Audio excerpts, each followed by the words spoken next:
दोस्तों, दलितों के नेता के रूप में एक ऐसा चेहरा उभरता हुआ दिखाई दे रहा है देश के अंदर, जिसको आज से पहले शायद ही इतने लोग जानते हों। मैं बात कर रहा हूं एडवोकेट राजेंद्र पाल गौतम की, जो कि वर्तमान में आम आदमी पार्टी से विधायक हैं और समाज कल्याण मंत्री थे, लेकिन अब नहीं हैं क्योंकि मंत्री पद से इस्तीफा दे दिया है। किन वजह से इस्तीफा दिया है वो आप लोग बखूबी जानते हैं।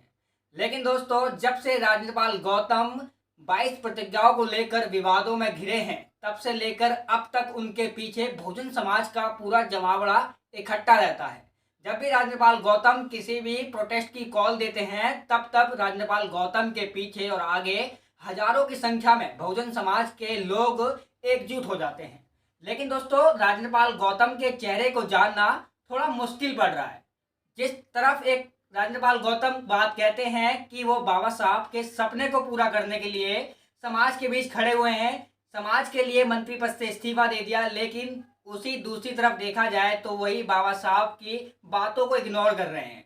बाबा साहब ने एक बात कही थी कि सत्ता की चाबी जिसके हाथों में होगी वो हर समस्या का समाधान कर सकता है। लेकिन राजेंद्र पाल गौतम कहते हैं कि राजनीति में कदम रखना बेकार है। एक तरह से उन्होंने इस बात को कहा है। राज्यपाल गौतम ने तमाम नेताओं के नाम गिना दिए, तमाम मुख्यमंत्रियों के नाम गिना दिए अपनी बातों में, और कहते हैं कि देश में राजनीति में आने के बाद क्या समाज का समस्याओं का समाधान हुआ है? जो देश के अंदर दलितों की समस्या है, उन समस्याओं का समाधान क्या नेता, मंत्री, विधायक, मुख्यमंत्री या राष्ट्रपति बनने के बाद हुआ है? लेकिन दोस्तों, राज्यपाल गौतम की एक दाद दी होगी, उन्होंने प्रधानमंत्री का नाम नहीं लिया कि देश के अंदर अभी तक दलित समाज का कोई भी प्रधानमंत्री क्यों नहीं बनाया है। क्यों लेंगे वो नाम? क्योंकि उनको पता है कि प्रधानमंत्री जब बनता तो समस्याओं का समाधान बड़ी आसानी से हो जाता, इसलिए उन्होंने प्रधानमंत्री का नाम नहीं लिया, मुख्यमंत्री का नाम ले दिया, जो कि मायावती जी थी। उन्होंने साफ तौर पर यह कहा कि समाज की एक पिछड़े वर्ग के मुख्यमंत्री बन गए, सभी मुख्यमंत्री बन गए, लेकिन अब तक किसी भी समस्या का समाधान नहीं हुआ। मायावती का नाम भी उन्होंने ले दिया। मंत्री बने रहने से अगर समाधान हो जाता, राष्ट्रपति बनने से अगर समाधान हो जाता, मुख्यमंत्री बनने से अगर समाधान हो जाता, तो मैं पूछना चाहता हूं अपने सारे साथियों से, बहनों भाइयों से, बताइए 2 दलित राष्ट्रपति बन गए और 1 अनुसूचित जाति की महिला राष्ट्रपति बन गई, 3 राष्ट्रपति बन गए। क्या हमारे लोगों की समस्याओं का समाधान हो गया? देश में पिछड़े वर्ग के कई मुख्यमंत्री बन गए, अनुसूचित जाति की भी मुख्यमंत्री बन गई, हमारे उप प्रधानमंत्री भी बन गए, अनेकों मंत्री हैं। तो क्या हमारी समस्याओं का समाधान मंत्री बनने से, राष्ट्रपति बनने से, मुख्यमंत्री बनने से हो जाता है क्या?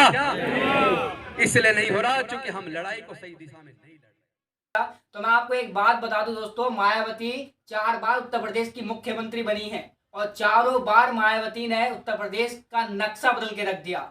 क्या आप लोग जानते हैं? क्या दलित समाज मायावती की वो कुर्बानियां भूल गया जो मायावती ने अब तक दी है समाज के लिए? एक ऐसी नेता जिसने समाज के लिए अपना घर बार छोड़ दिया हो, एक ऐसी नेता जिसने पूरी जिंदगी समाज के नाम के लिए कुर्बान कर दी हो, उस नेता के नाम पर आप उंगली उठाते हैं। आपको बिल्कुल भी शर्म नहीं आती? आप तुच्छ राजनीति करने के लिए, समाज के ऐसे नेताओं को बदनाम करने के लिए कदम उठा रहे हैं जिन नेताओं ने समाज के लिए पूरी जिंदगी कुर्बान कर दी हो। जिस काशीराम ने बहुजन समाज पार्टी को बनाकर दलितों का नक्शा बदल दिया था, 4 बार मुख्यमंत्री बनाकर मायावती को, आप उन नेता की बात कर रहे हैं कि समाज के लिए उन्होंने कुछ काम नहीं किया।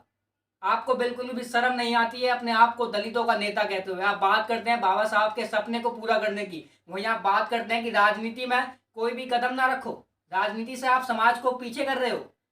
एक तरफ आप अपनी कुर्सी बचाए पड़े हो विधायकी की, मंत्री पद से तो आपको इस्तीफा देना ही पड़ा, और दूसरी तरफ आप विधायकी की कुर्सी बचाने के लिए आम आदमी पार्टी की अभी भी नामवरी करते हो, भलाई कर रहे हो केजरीवाल की। एक वही केजरीवाल जिस केजरीवाल ने बाबा साहब के नाम से टुच्ची राजनीति करके 2 राज्यों में अपनी सरकार बना दी हो, एमसीडी की तैयारी कर रहे हैं दिल्ली के अंदर, गुजरात में फिर से सरकार बनाने की तैयारी कर रहे हैं। उस अरविंद केजरीवाल ने बाबा साहब के लिए कितनी कितनी बड़ी बातें कही हैं कि उनको सावरकर को पढ़ाने दो, हम दिल्ली के अंदर बाबा साहब को पढ़ाएंगे। क्या अब तक किसी भी सरकारी स्कूलों में बाबा साहब के एक भी नाम का चैप्टर या बाबा साहब की वो जीवन के बारे में पढ़ाया गया?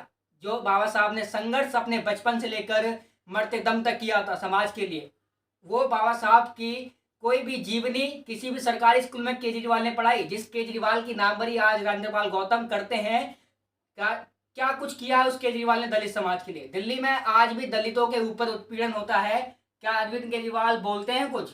अरविंद केजरीवाल जिस मुस्लिम समाज की बात करते हैं, उस मुस्लिम समाज के लिए अरविंद केजरीवाल एक शब्द तक नहीं निकालते। बिल्किस बानो के लिए आज तक अरविंद केजरीवाल ने कोई भी ऐसा शब्द नहीं निकाला केंद्र सरकार के लिए जिससे कि बिल्किस बानो को इंसाफ मिल सके। बात करते हैं बड़ी बड़ी।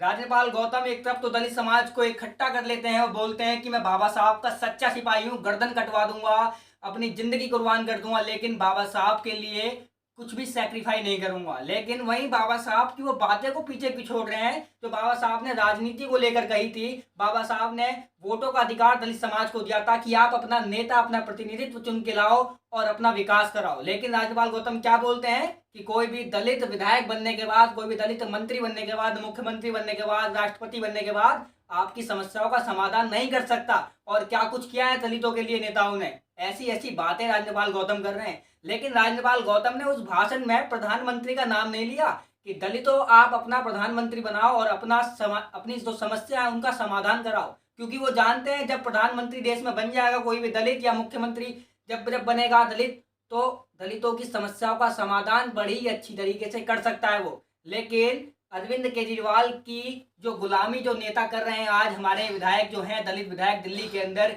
जिस तरह से अरविंद केजरीवाल के पीछे चल रहे हैं वो डोर में बनकर, वो साफ तौर पर ये जाहिर करता है कि आज भी हमारे जो नेता हैं, जो काशीराम साहब ने एक किताब लिखी थी अपनी चमचा युग, उसमें वो आज भी मिले हुए दिखाई देते हैं कि वो चमचा युग जो है इन नेताओं पर भी वो दिखाई देती है कि किस तरीके से काशीराम ने वो अपनी किताब में लिखे थे कि जो नेता हैं गुलामी करते हैं, जो नेता दलाली करते हैं, वो इन्हीं नेताओं के नाम से जाने जाते हैं।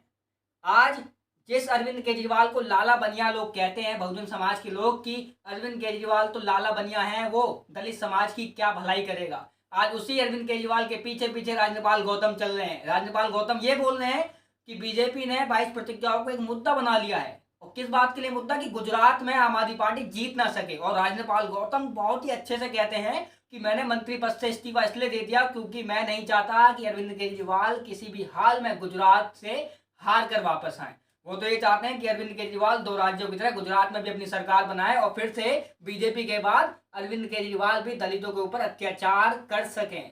साफ तौर पर जाहिर है जिस तरह से अरविंद केजरीवाल को आरएसएस का और बीजेपी की बी टीम बताया जाता बहुजन समाज के लोगों द्वारा, वो ये साफ जाहिर करता है कि अब दलित समाज के वो दिन दूर नहीं कि गुलामी के रास्ते पे फिर से आ जाएं वो।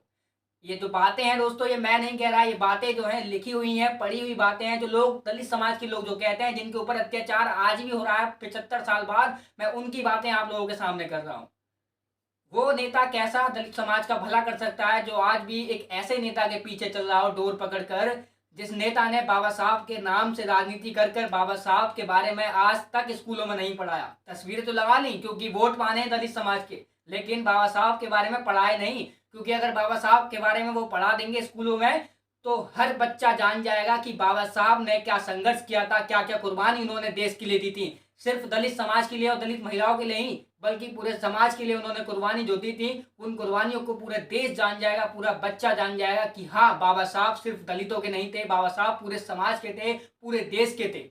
इसलिए अरविंद केजरीवाल उनकी किताबों को सिर्फ बोल तो गए कि हम स्कूलों में पढ़ाएंगे, सावरकर को वो पढ़ाएंगे, हम बाबा साहब को पढ़ाएंगे, लेकिन वो बातें अभी तक पूरी नहीं की अरविंद केजरीवाल ने, और ना ही वो शायद करेंगे उन बातों को पूरी। क्योंकि कर देंगे तो बाबा साहब के बारे में पूरा समाज जान जाएगा, पूरा देश जान जाएगा, हर वर्ग का बच्चा जान जाएगा कि हाँ, बाबा साहब असल में एक क्या चीज़ थी बाबा साहब। तो दोस्तों, अगर आप इस वीडियो को फेसबुक पेज पर देख रहे हैं तो हमें फॉलो करना ना भूलें, और यूट्यूब चैनल पर देख रहे हैं तो यूट्यूब चैनल को सब्सक्राइब करके बेल आइकन दबाना ना भूलें, जिससे कि ऐसी तमाम वीडियो हम आपके बीच लाते रहेंगे। तब तक के लिए नमस्कार, जय भीम।